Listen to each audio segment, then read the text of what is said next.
Well, it's good to get back on the court and get a win. It was one of those things that I knew we could do. I knew we could play up to our capabilities. I thought for 10, 15 minutes in the first half we played at a high level. We had some inconsistencies with the maturity of my team, and that's part of growing. That's part of growing together. But all in all, I'm really happy with the guys. They played hard. They finished the game. They stayed together. They just got to get tougher defensively when we have those little lulls. When you're up 20 with the new shot clock and good teams now in conference, anybody can come back, and we got to handle the ball a little better and make some plays. But I thought X was tremendous for us off the bench. But everybody I thought did a good job. So all pleased with my guys, and it's good to get back with a W. And just amazing that we have a 4-game skid and we have 13,000 again. Our fans are amazing. That's why our guys came here to play, because of our fan base and our facilities. That was just another, great thing that happened with our fans coming out to help our guys. And you could tell it in the first half they did. So going on, I know the news is out about Nick's transferring. Great kid, really was improving, but just wanted to play a bigger role and wanted to play more minutes. And, that was his decision. So we're going to wish him well, hope he does good. And that's just part of it. But our guys are ready. I like my team. Still think we have a lot of players that can do some things, and we can do a variety of offenses now with playing 4 guards and stuff like that. So I thought O played his best game of the year. And then, Elijah's 1 free throw short of the school record. So all in all, it was pretty good. We just had some lulls defensively, but we'll correct them. To wrap up on Nick, are you going to grant him his release? Yes. And when did he tell you? I'll just say he didn't tell me. Did you find out via Twitter? No. Really? No. His advisors had told me. Nick didn't tell me. Did he go through shoot around today? No. Do you in any way kind of see, It's this style. It's this era. It's the LeBron James comment. Instant oatmeal. I thought he's going to be a good player. Wherever he lands, he's got a chance to be a really good player. And I think if he would have stayed with the process like Cam Bairstow did and what Alex Kirk did and what Drew Gordon did and A.J. Hardiman, then he would have been a terrific player. He could have been a 4-year player and, looked at 13-7, 15-7 a game. But that's his decision. All I can do is help the guys that want to be here, recruit the guys. That's why you guys give me a hard time, because I always continue to recruit. You don't know what's going to happen. I'm going to continue to recruit, and I want guys that love it here as much as I love it here and want to play for our fans and appreciate what it is. It's a privilege to wear our jersey, not a right. He's going to be fine. He's a good kid, and I really respect him, and it's a tough deal. Our guys have moved on. They played like that, so it's good. With that being said, how big is it now? He's gone, Devin's gone. Big for guys like, Oda has a game that he had today. We got a lot of guys, and I'm going to put our best 5 players on the floor. I don't care who they are. And we're able to play different varieties, different ways, so I think we're going to be all right. Tonight you guys get 5 guys scoring double figures. The energy seemed to be better than it was last week.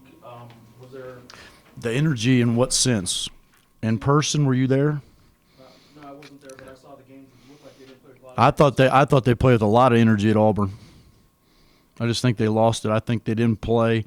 A lot of circumstances surrounding BYU. We didn't come out and play well.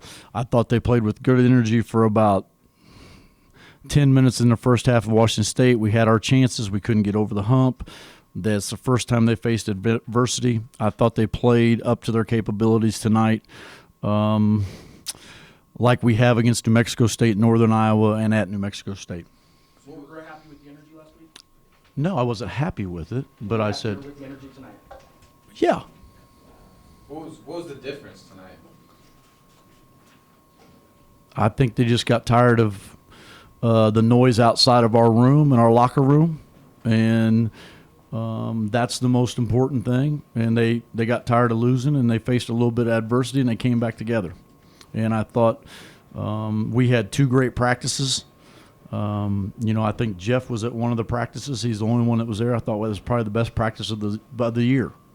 And it wasn't like they were pouting, feeling sorry for themselves, which most immature players or immature people, they do. And our guys didn't do that. I didn't think they did that. I thought it was probably one of our best ones of the year, just in the sense that they came together, they kept their heads up, they were wanting to get better, they're trying to improve, they're trying to do what we ask them to do, and I got no problem with my guys when they do what I ask them to do, and I think they always try to do that. Does it always work out? No, but I thought they're doing that. Were you at all worried? Yes. I know what the 2 practices Yes. were, but going into tonight, when did you get over the worry? When we were up 18, and then they cut it to 8, then I got worried again. But I think you always, I'm always anxious, trying to be a little bit more calmer, trying to be more of a leader in the sense that I got to direct them. And with a young team, you can't be that grinding on them. I kind of let my assistants do that. I'm trying to just lead them in a calmer, more directing. I think the best thing that helped my team last week, even though we suffered defeats, was I was able to teach a lot in timeouts. I was able to teach a lot. I was able to show them different things that they haven't experienced in a game, that I was able to teach them during timeouts and breaks into play. So I think that's one thing that they learned, and it helped us. Even though, there's always a saying, you win together, you really don't lose, you learn. And that's what I think our guys did. Coach, you said on Monday that every game is big, but Right. The fact that you end a 4-game losing streak, you get your first conference win in Game 1, you get your 50th career win. This was big, was it not? Yeah, it is. Yeah, it is big. Any win's big for me. The guy that I coached against tonight, he had a big impact on me. I played for him for 2 years, and we didn't see eye to eye. We had a love-hate relationship, but he taught me about how to be a professional, how to take it really serious, how to prepare. His dad was a heck of a coach, and Eric did a lot for my career and my coaching career, made an impact on me. So it's big. I had a lot of people that influenced me, but it was good. I won't tell it to him, but it was good to get my 50th against him because, we won a lot of games together. We won 82 games in 2 years and went to 2 championship series playing in the D-League. But I learned intensity from him, and I learned what it means to play every play, even though he was a 24-year-old coach that coached us, and I just left the NBA. So, it's big for us to win our first conference game, but, we want to keep getting better. I'm glad I'm able to get to 50. I'm glad to see 50. Glad to see 51 years of age, but very fortunate to have this job. Means a lot to me. Not going to let all the negative stuff affect me, and we're just going to try to keep getting better and play hard. What about going on to Fresno State? What do you know about them? Yeah, they're good. They're a veteran team. They're playing Watson on the perimeter this year. Harris is probably one of the top players. I think he's preseason player of the year. They got Julian's coming off the bench, which started for him last year, Julian Lewis. They got Torrin Jones, who we recruited a long time ago, played for Allen at Lolomere as a perimeter player, and Ito from Dallas. So they got a lot of guys back. They got Guerrero playing the point guard. So they're a good team. They're a solid team, and it'll be a great challenge for us. How do you see them attacking you? I think they'll play. I think it'll be it's a pretty high-powered offense. We can score some points when we're sharing the ball and consistent. When we get a little out of whack, we can't score it. And I think we're learning how to do all that. We're able to get the line. When we don't get to the line that much, we have a hard time. But it's like the BYU game. If you're taking it out of the net, it's hard to get our best part of our game going, and that's transition. And if we can continue to do that. But Fresno's going to be a tough challenge. And they got a veteran team that's been there. They've been through the lumps the last 4 years. So it'll be a good test. Speaking of those teaching moments, tonight coming out of the first media timeout, like the defensive pressure you guys, that's what really helped change that first half. Yeah, our guys keep thinking they're just going to keep outscoring people. And unless you get defensive stops and guard people, you're not going to win games. And I think our guys, they understood what I was trying to tell them at the timeout as far as guarding, and they really stepped up. They did a nice job. I mean, I think they went 9 minutes without a field goal, which is pretty dang good, and they've learned that. So I think they're understanding that, and they have to continue to do that. They just can't get inconsistent and lose focus when you're up. I think we were up 42-24, and they went on a 9-0 run, and that can't happen. And you still, even though you're not getting scores and you're making a couple bad plays, you still have to guard. We asked you about with Cullen last week, the 8 minutes. Today he bounces back with 11.66 assists. Coach's decision. Coach's decision for him to get those points. What do you think about Cullen's game tonight, especially after what It was happened okay. the way last weekend? It was okay.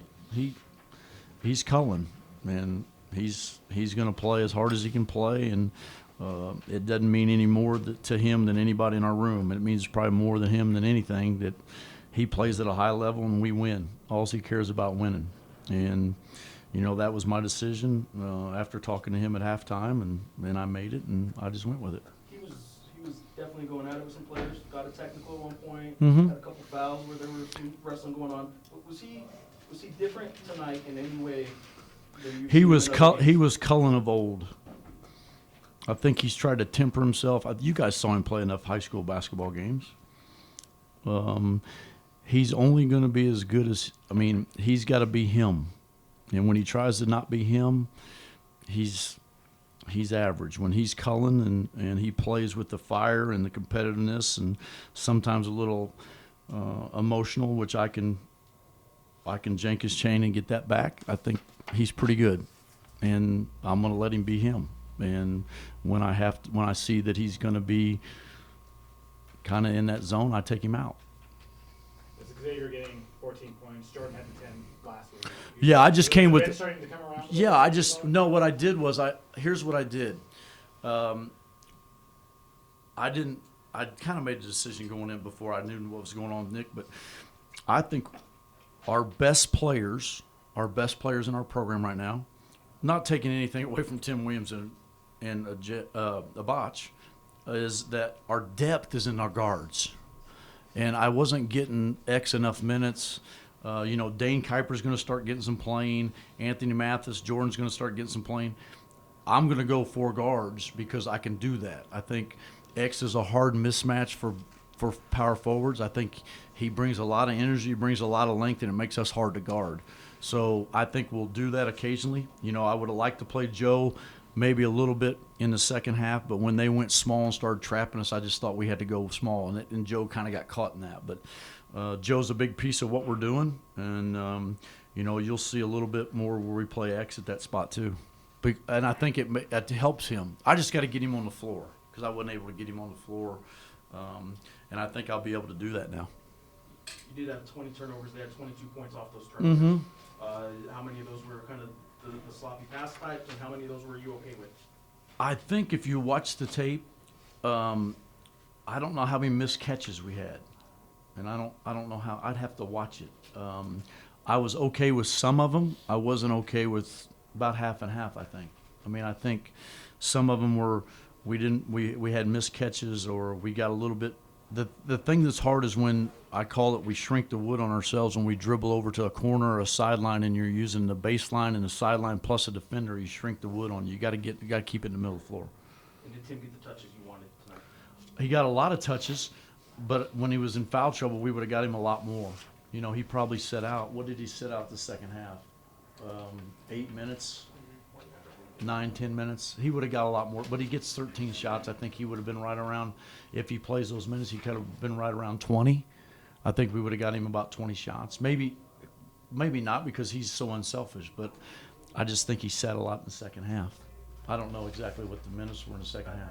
He's got 25 minutes total. Yeah, so I think he set a 9, 10 minute stretch in the second half. Thanks, everybody. Appreciate it. Have a happy new year.